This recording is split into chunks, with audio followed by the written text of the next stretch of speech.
I'm Rod Serling. You're listening to the 0 Hour. Rest your eyes.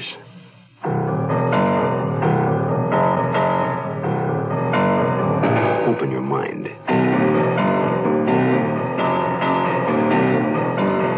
Exercise your imagination.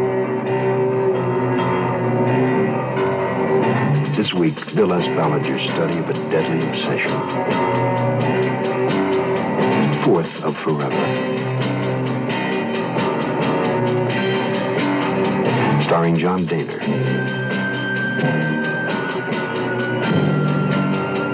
And Susan Oliver.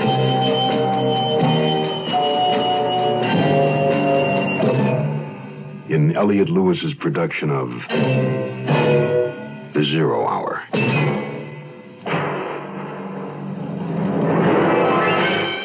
The Mutual Broadcasting System presents The 0 Hour. Sponsored in part by Wrigley Gum, Sign-Off, and Ford Motor Company. This is The 0 Hour on Mutual Radio.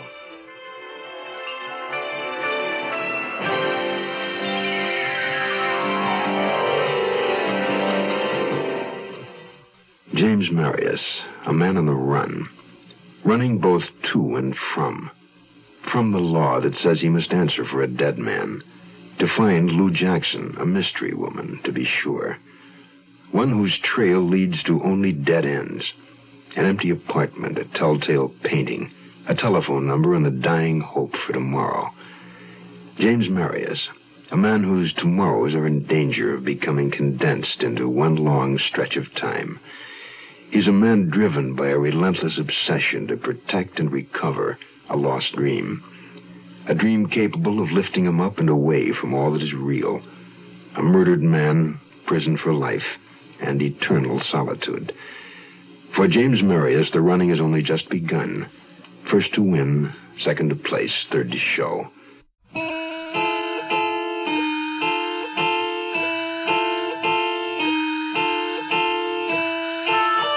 I don't know how long I was out. I had no way of measuring time. I just remember waking suddenly and feeling the cold concrete under my back. I opened my eyes and saw only a bright naked light blazing down on me from the ceiling. And I sensed a presence in the room. Suddenly a face dipped into my line of sight. I couldn't make out the features, only teeth. Sleep well, Marius? What does a killer dream about? Easy, Harry. We could be here a while. Gotta be smart and talk fast. Then we can all go home except Marius here. He's not going anywhere. Not for a long, long... Lay off him, Harry. Come on, sit down. You too, Marius. Grab a seat. Now, maybe we can get down to business. We'd just like a few answers. You don't have to answer my questions. You got a right to an attorney. You understand? Yes. The New York cops have a few questions for you, Jimmy boy. You can give us a few answers and rack up a few points for yourself or take what's coming to you. Why not let the New York cops ask me? Because I'm asking. Cool off, Harry. We got a wise guy here, Ed. Very funny fellow. Well, let's just see who laughs last. Okay, that's enough. Marius, you're being extradited to New York. Now, they'll ask you these questions there, too. You're in pretty deep trouble as it is. You might think about cooperating. We're waiving the stolen car charge, you know. But you know why you're here. Where'd you dump the gun? What gun? What gun? That 32 you shot Warren on the back of the head with your punk. That gun. I don't know what you're talking about. Huh? Well, maybe I can help you remember. Hey. Okay, Harry, that's enough. Now, let's not blow it. Just give me 5 minutes with him, Ed. Wait outside if you can't watch. Forget it, Harry. I only have 2 questions for him. Will you tell us what happened to the gun? Do you want to confess to the murder of Theodore Warren? Okay. Take him back to his cell.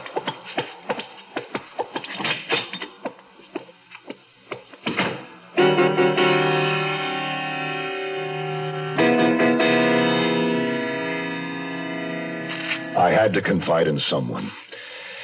I took a chance on Leroy Grimes and told him I was up on a murder charge, but I thought I might be innocent. I didn't say why. Warren had been killed with a .32.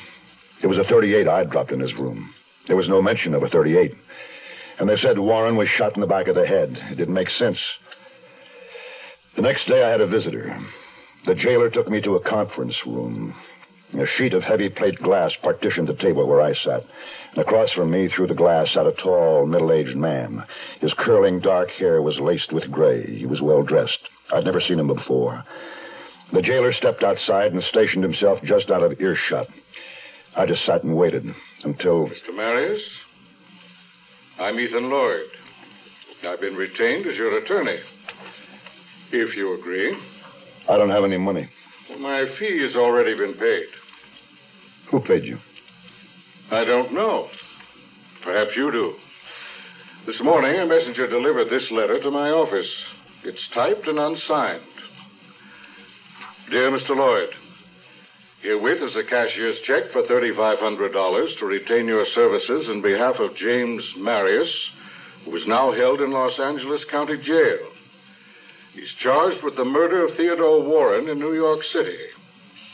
I'm a friend of Mr. Maharis and have always admired a gambling man. Please show him this letter, as it may help him feel more at ease in accepting your services. Does this mean anything to you? I think so. I accept your offer to defend me.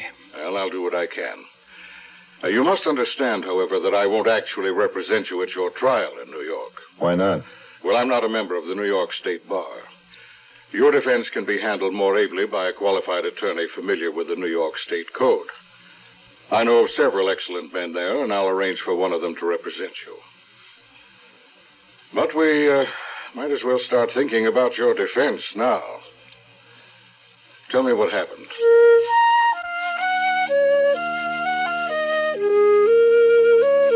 I told Lloyd what happened, or just about all of it. I didn't mention Lou, by name or even indirectly. I said nothing of the plans and the rest of it.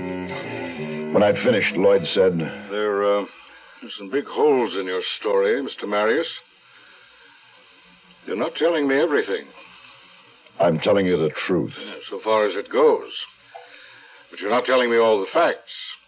From your story, how could Warren have been shot in the back of the head? He was facing you.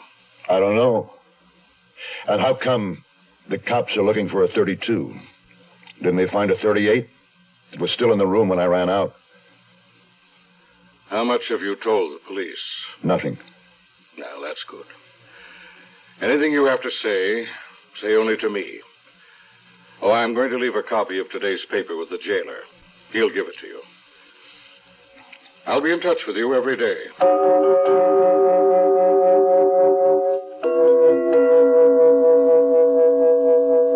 Back in my cell, I read the story about my arrest. There was also a short interview with Warren's widow. She'd never heard of me, or couldn't identify me from a photograph.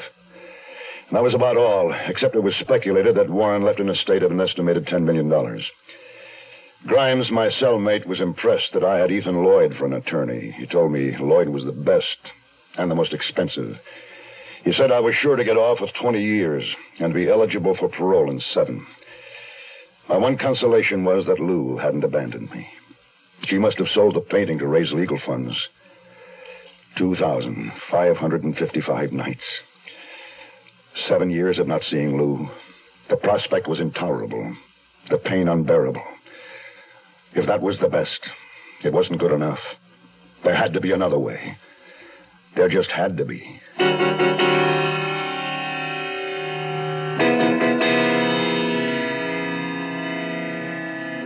Wrigley Spearmint gum, gum, gum. Wrigley Spearmint gum. Carry the big fresh flavor wherever you go, whatever you do. It's the finest pack of flavor wherever you go, whatever you do.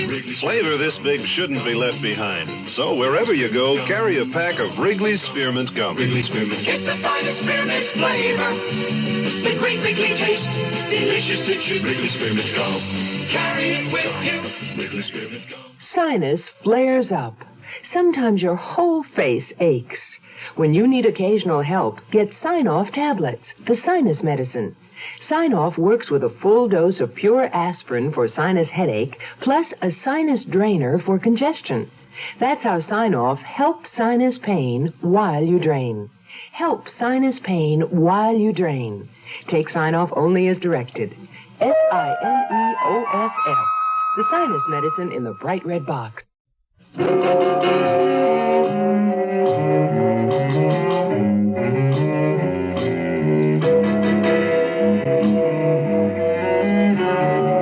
Men, when closely confined with each other, either become good friends or dire enemies.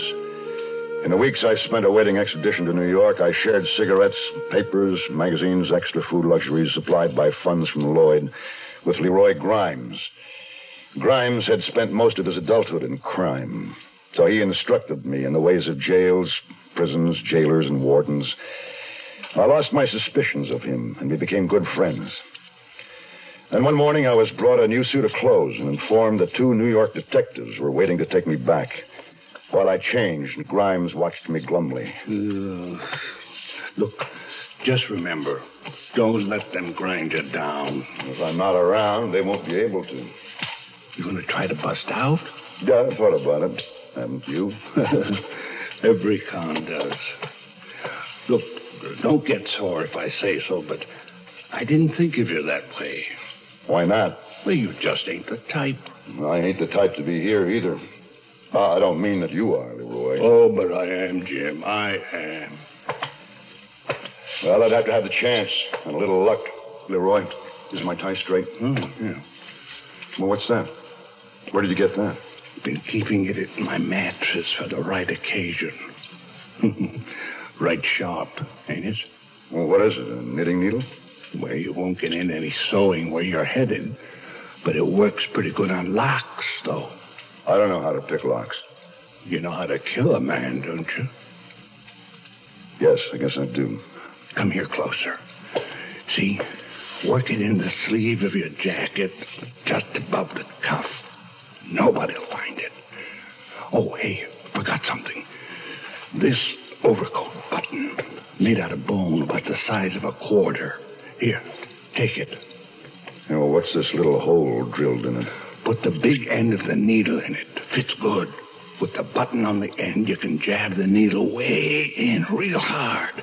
In a temple or back of an eye. It's better than a knife. Well, like you say, if you get the chance and a little luck. Thanks, Leroy. Here, keep the rest of this carton of smokes. No, sir, Jim. You keep them. You're going to need them.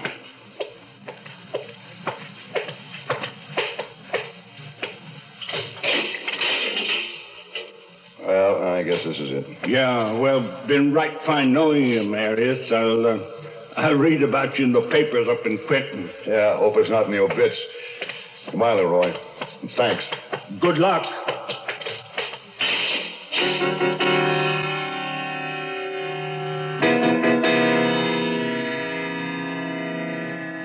I was turned over to the custody of the 2 New York detectives. One was a young guy, blond, blue-eyed, tall, name of Hodges. The other was Blackie Schwartz, stocky, tough, middle-aged, with 20 years on the force. Schwartz wore a revolver in plain view and walked behind Hodges and me. My right wrist was cuffed to Hodges' left.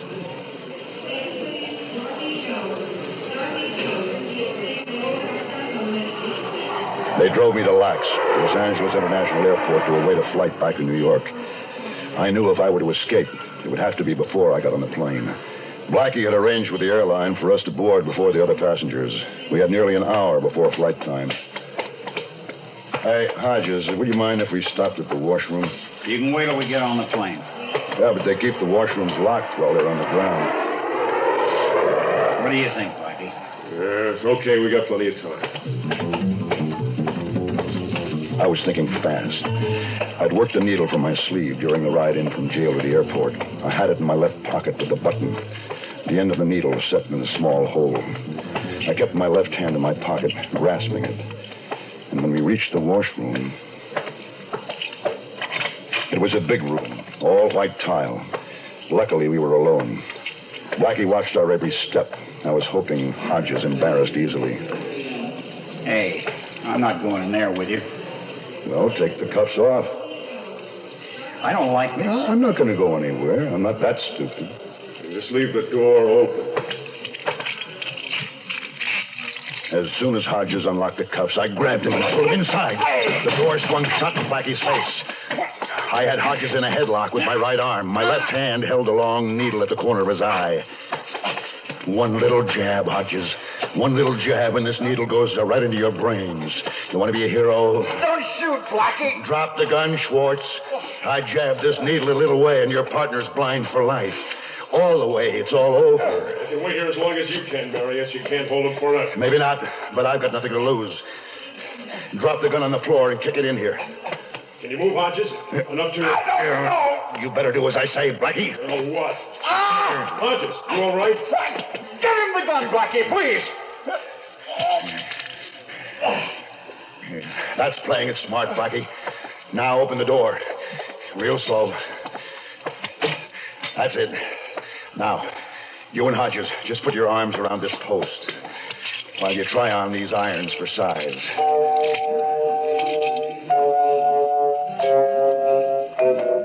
I took the keys and left Schwartz and Hodges handcuffed to the post and gagged with shreds of Hodges' shirt. They wouldn't be following me for a while. I relieved Blackie of his expense money, and I left. Outside the washroom in the busy terminal, I easily lost myself in the crowd. I got in a cab and told the driver to take me to the San Fernando Valley, North Hollywood. I got out and started walking.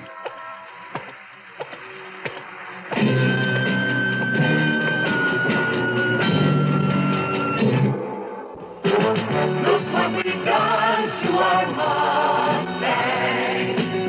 Look what we've done to that car. Well, we changed the size, we changed the style, and you're gonna like it fine. So, look what we've done to that car. Ford's Mustang II, undoubtedly the right car at the right time. Built smaller than the original Mustang with a thrifty four-cylinder engine that's easy on gas. Mustang II is light in weight, richly appointed, has rack and pinion steering, bucket seats, 4-speed transmission, and tachometer, all standard. When you take a ride, you're gonna know that Mustang's one of a kind. So, look what we've done to that car. Mustang II sticker price is $28.95, excluding dealer prep, destination charges, title, and taxes. Mustang II, it's luxury plus economy at your local Ford dealer. The Zero Hour continues after this. Be prepared. Are you ready to get going? Be prepared. Are you ready to take the lead? 'Cause if you ain't, who'll take care of the futures of our sons? Well, let me ask you now, who's gonna tell them about the butcher man? Who's gonna show them how to clean the land? Who's gonna tell them why they shouldn't drop out? Who's gonna show them what it's all about? You know you can if you want to. You can if you want to right now. Well, let me lay it on you. Well, let me tell them, if you're 18 or older, you can help a lot of guys be prepared by being a leader in scouting. I mean it, fella, scouting today's a lot more than you think. Be prepared. Are you ready to get involved? Be prepared. Are you ready to take the lead? 'Cause if you ain't, who'll help teach our sons to be prepared?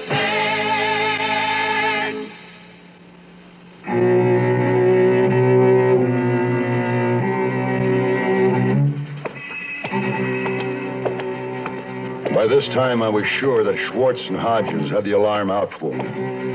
Not only the LAPD, but the county sheriffs and the highway patrol would be alerted. I needed somewhere to hide out and quickly ducked down a side street. I had no destination, just kept walking. And then in my aimless path, I spotted a for sale sign planted in the brown, overgrown yard of a small frame house with a shake roof and plastered salt and pepper stucco. It was exactly like 1,000 others in the valley, only unmistakably vacant. I kept on walking, but the idea grew. Not far away, I came upon a supermarket. I bought a big bag of supplies with practically the last of the money I'd taken from Blackie. Canned foods, 6-pack of beer, can opener, and 2 heavy, full-sized beach towels. I had a phone call to make. The number I'd gotten off the card at Rothman's just before I'd been picked up. There was a payphone at the gas station on the corner.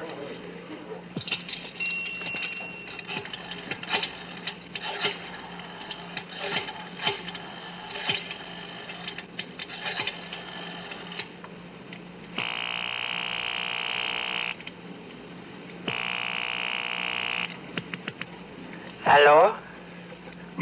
Miss Lucille Jackson. Hello? Does Lucille Jackson live there? No, not Jackson. Who's this? Camilla, the maid. Well, is anyone else at home? Nobody see but me. Well, maybe I have the wrong number.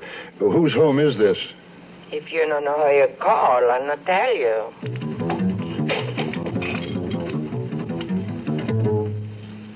Another dead end. Still no way to reach Lou. I had one more call I could make and had another dime ready when 2 highway patrol units rolled into the parking lot. As casually as I could, I took my bag of groceries and backtracked the exact route I'd taken before to the vacant house I'd seen. Dusk was falling, and I could see no one who might see me, so I checked the doors and windows. It was locked up tight. What was a little breaking and entering after what I'd been through.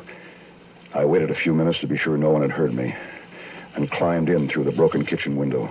I sat on the cold floor well below window level and opened a can of beans. I ate them cold from the can with my fingers and washed them down with a warm beer. Exhausted, I wrapped myself in the 2 beach towels and started to drift off.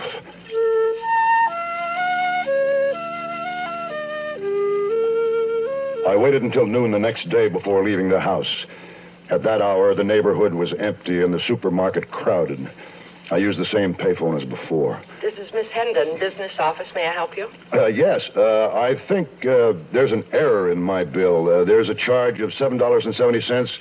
It's for a long distance call to Denver. I don't know anyone there. Oh, what is your number? It's 761-4699. Just a moment, please. I don't see it listed on your account. For the 3rd of last month? No. That's odd. It's right here. Well, could you have sent this bill to the wrong address? What street number do you have listed for me?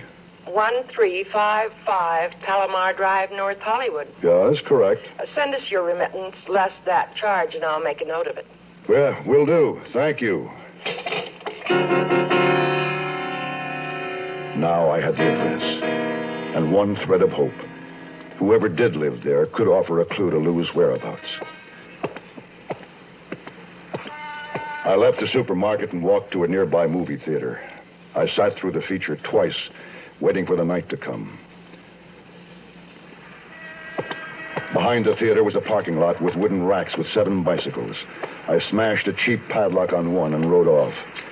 I figured the North Hollywood address to be about 3 miles away. I couldn't risk a taxi.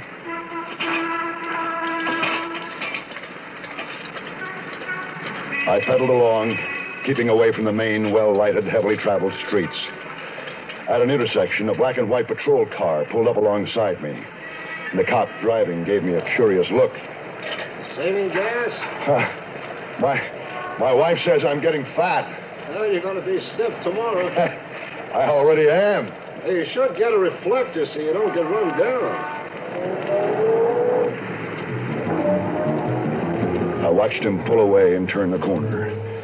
Luckily, Palomar Drive was nearby. I left the bike behind some camellia bushes. The house was a small Mediterranean-style villa set back in a lawn dominated by green trees. I walked up the shrub-lined drive, which curved in a sweep to the door. From the drawn shades, I saw the soft illumination of lights. At the door, I adjusted my jacket and then rang the bell.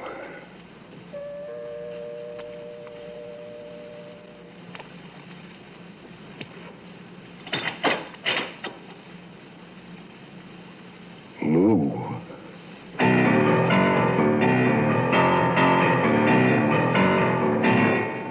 You are listening to Mutual's presentation of The Zero Hour.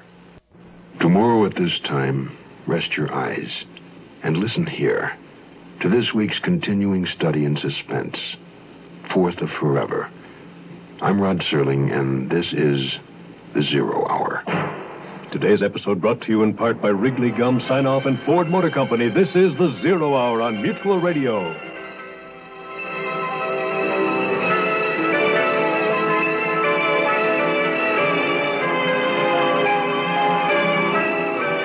You have been listening to The Zero Hour, a presentation of the Mutual Broadcasting System in association with Hollywood Radio Theater.